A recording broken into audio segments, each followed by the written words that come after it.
The film opens in the world of Free City, a video game where players can take part in action-packed missions like spy jobs or bank robberies. The biggest players are the ones that wear sunglasses, as it gives them an advantage over other characters.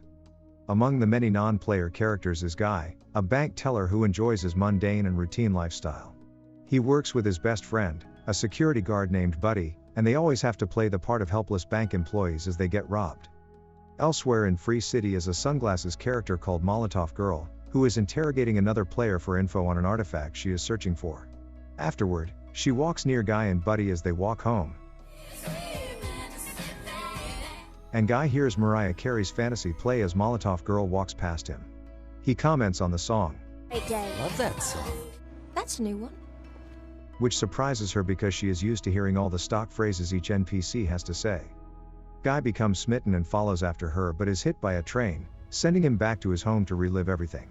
When Guy goes back to work, the robbery takes place, but Guy decides to do something different and tries to acquire the sunglasses of a robber, accidentally killing them with their own shotgun even as the player in the real world tries to take Guy down. He takes the sunglasses and leaves the bank. When he puts them on, he sees various parts of the game highlighted to show what they are there for, the bank for a robbery mission, for example. He finds that he can pick up health boxes to fix himself up, and he continues to literally see the world through new eyes. However, when he tries to change things like his regular coffee order, the other NPCs appear to get suspicious of Guy. Outside in the real world, Tsunami, the company behind Free City, catches wind of Guy's activities, thinking he is a hacker who used an NPC skin to take down other players. Two employees, Walter Keys McKee and Mouser, go into the game as their avatars, a stripper cop and a pink rabbit, to confront Guy. They chase after him, but he got limited edition sneakers that provide him with high jumping skills. Guy tries to escape them by grabbing onto a wrecking ball, but he misses and falls, saving himself with a bubble suit. However, Keys and Mouser find Guy and kill him.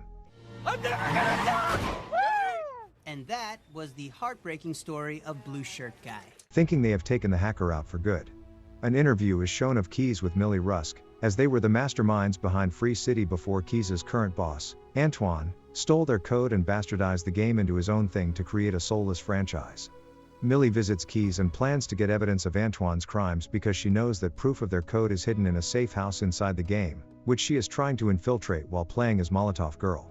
Guy later finds Molotov Girl outside the safe house. What are we looking at? Although he wants to join her in her mission and elsewhere, he cannot because he has a low level while she is at a higher level.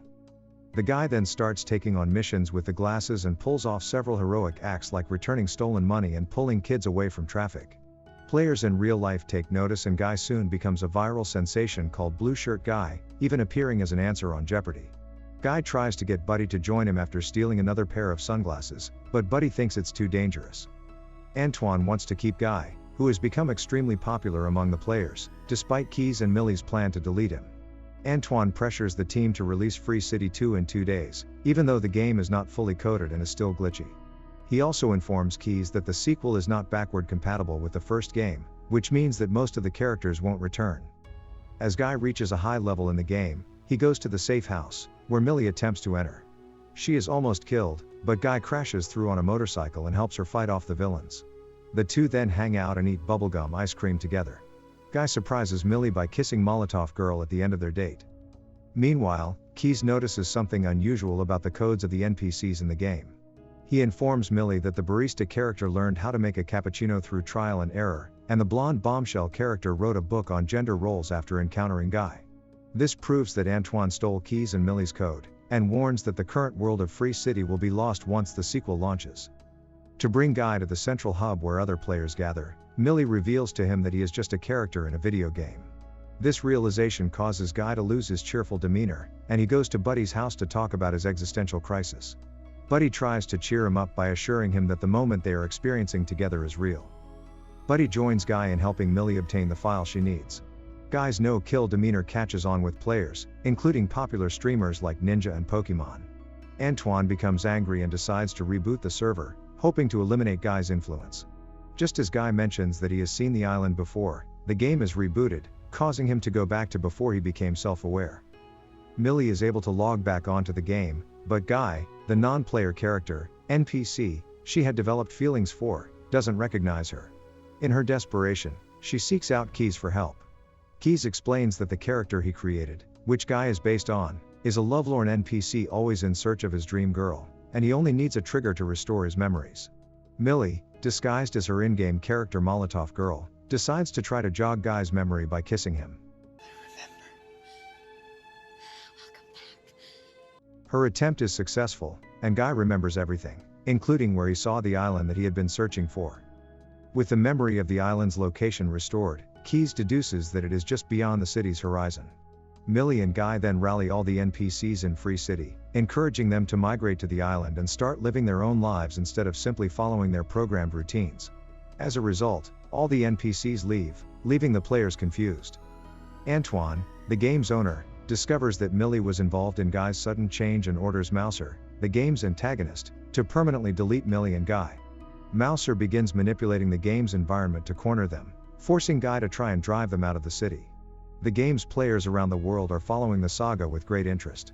Keys intervenes and constructs a ramp to aid their escape, while the NPCs watch from a distance. As they flee, Millie begins to get deleted, and Keys constructs a bridge to help them cross. Antoine then unleashes his final weapon, Dude, a stronger and more imposing version of Guy, which is not yet fully completed. Buddy arrives to assist Guy. But the fight is intense, and Dude nearly defeats Guy. However, Buddy manages to throw him a pair of sunglasses that allows Dude to see the world from Guy's perspective, giving Guy the upper hand. Guy and Buddy run towards the island, leaving Antoine behind to rage and destroy everything in the server room with an axe. This causes the city environment to begin disappearing. As they cross the bridge, Buddy is also deleted, but he expresses that he had the best day of his life, thanks to Guy. Guy manages to run fast enough to break through the barrier and reaches the island, which is revealed to both the NPCs and the real-world players.